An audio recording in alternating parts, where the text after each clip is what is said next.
People want to like Reagan. He was very likable, and what he had to say most of the time was a great message.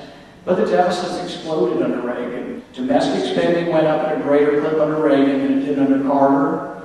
The deficit went through the roof under Reagan. So how long did it take Ron Paul to figure out that the guy he had liked, endorsed, campaigned for, and campaigned for him?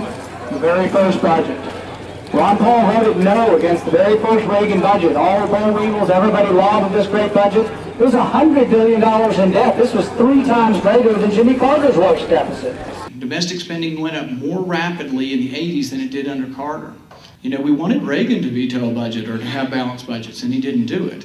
And it wasn't anything personal against him. I think his philosophy was good. I just don't know that he had the energy or the follow-through to get what we needed. When we had Reagan, we were fiscal conservatives.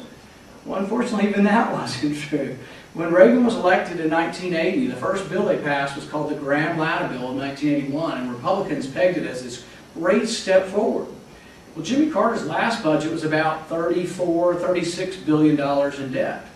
Well, it turns out Reagan's first budget turned out to be $110 billion in debt. And each successive year, the deficit rose throughout Reagan's 2 terms. We were in charge during the Reagan term, the next Bush's term, this last Bush. The deficits were horrendous under the Republicans. During Reagan's 2 terms, domestic spending went up faster than Jimmy Carter. The deficit exploded because domestic spending rose faster under Reagan, so did military, but domestic spending rose faster under Reagan than under Jimmy Carter.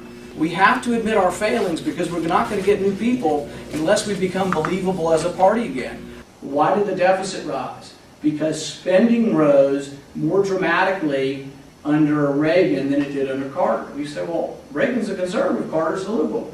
Not necessarily always what it seems.